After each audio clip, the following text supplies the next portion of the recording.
नमस्कार। काव्य मीमांसा के पठन पाठन से संबंधित कालांश में आप सबका पुनः स्वागत है।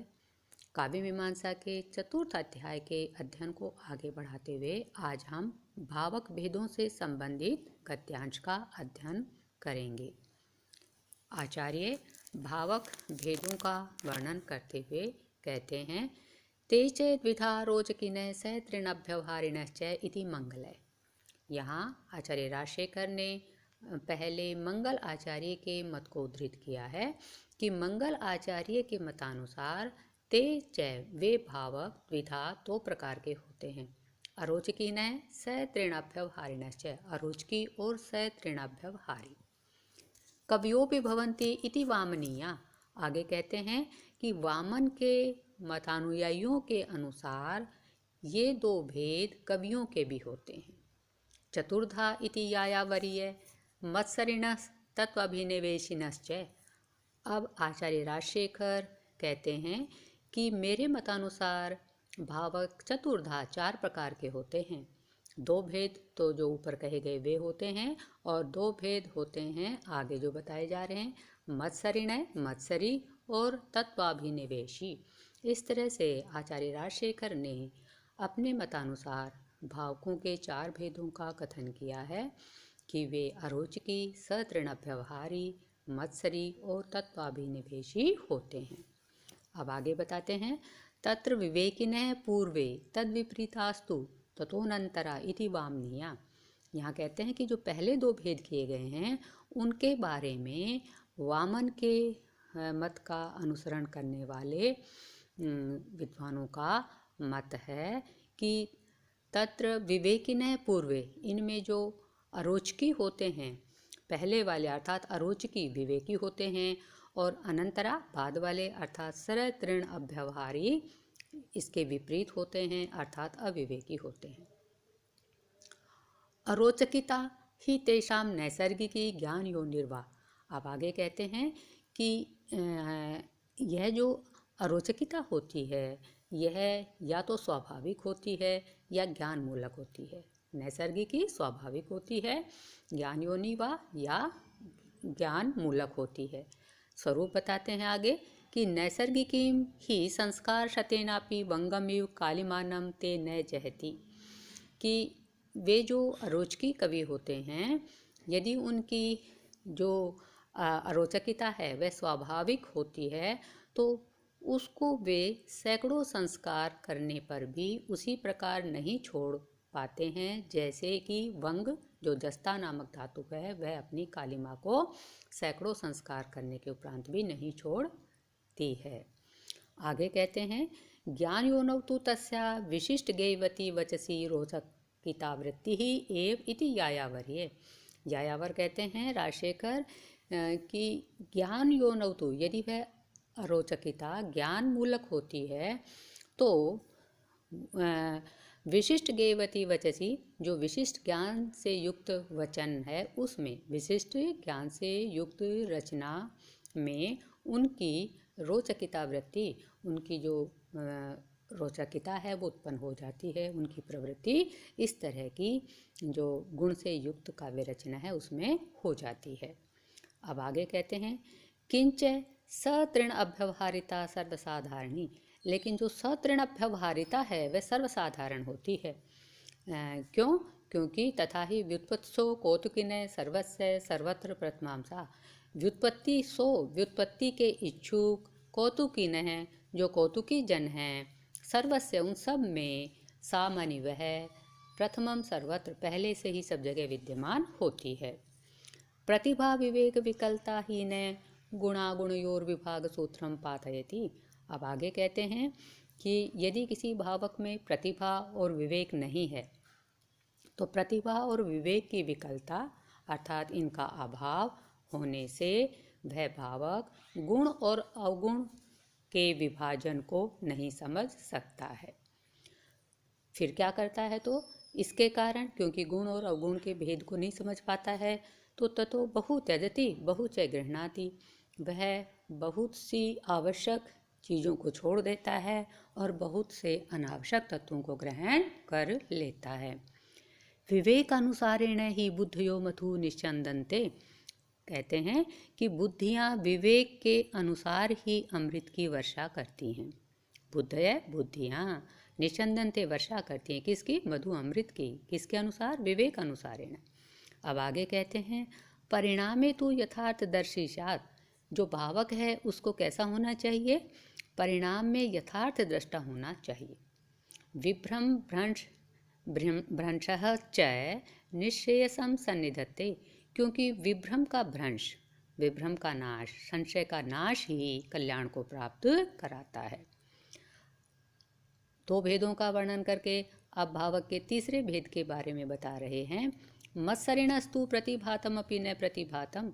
जो मत्सरी भावक होते हैं उनको तो ज्ञात भी, दृष्ट चीज भी अदृष्ट की तरह रहती है, अर्थात वे ने जो दृष्ट पदार्थ की भी क्या कर देते हैं? न प्रतिभातम, अनदेखी कर देते हैं। क्यों? परगुणेषु वाच्यम यमत्वात्। दूसरों के गुणों में वाणी का नियमन करने के कारण, अर्थात वे अपनी वाणी का प्रयोग दूसरों के गुणों का कथन करने में नहीं करते हैं, उसका मूल्यांकन करने में नहीं करते हैं। आगे बताते हैं किंतु स पुनः अमत्सरी ज्ञाता च विरल। जो मत्सर रहित ज्ञाता होता है वह विरल होता है, बहुत कम उपलब्ध होता है। मत्सर रहित, ईर्ष्या से रहित जो ज्ञाता हो वह बहुत कम उपलब्ध होता है, दुर्लभ होता है। तदुक्तम, जैसा कि कहा भी गया है, कस्पम भो कविरस्मि कापि भी अभिनवा सूक्ति सखे पठ्यताम त्यक्ता काव्य कथैव संप्रति मया कस्मादिदम श्रूयताम। यह सम्यक विविनक्ति दोष गुणयो सारम स्वयं सत्कवि सोस्मिन् भावक एव नास्त्यथ भवे दैवात् न निर्मत्सर। कोई पूछता है किसी से कि कह त्वं भो, अरे आप कौन हैं?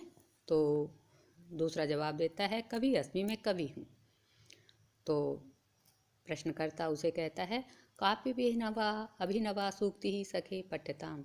तो कोई नई काव्य रचना का पाठ करो, किसी नई कविता का पाठ करो। तो वो कहता है त्यक्ता काव्य कथा एवं संप्रति मया। मेरे द्वारा तो अब काव्य की चर्चा ही बंद कर दी गई है। काव्य की कथा, काव्य की चर्चा। कस्मादिदम, यह कैसे? तो उत्तर देता है श्रूयताम, सुनो। इसका वो कारण बताता है कवि कि यह सम्यक विविनक्ति दोष गुणयो हो, जो भली भांति दोष और गुण का विवेचन करता है। स्वयं सत्कवि ही दोष और गुण के सारभूत तत्व का विवेचन करता है और जो स्वयं भी सत्कवि होता है। स भावक अस्मिन् न अस्ति, वह भावक, इस तरह का भावक इस संसार में नहीं है। अथ भवेद, और यदि कोई हो भी जाए तो दैवात, भाग्य से हो भी जाए तो न निर्मत्सर है, वह मत्सर से नहीं रहित नहीं होता, अर्थात ईर्ष्या से रहित नहीं होता है। इस तरह से कवि ने अपनी काव्य चर्चा नहीं करने के कारण को प्रस्तुत किया।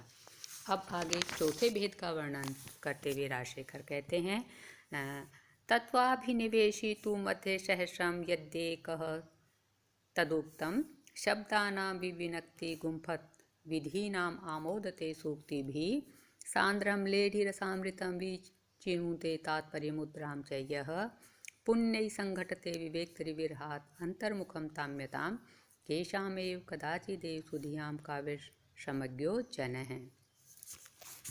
जो तत्वाभिनिवेशी नाम का भावक होता है उसके बारे में कह रहे हैं कि इस तरह का जो भावक है, जो तत्व में रुचि रखता है, आग्रह रखता है, वह तो मध्य सहस्रम यदि एक है, हजारों में कोई एक होता है।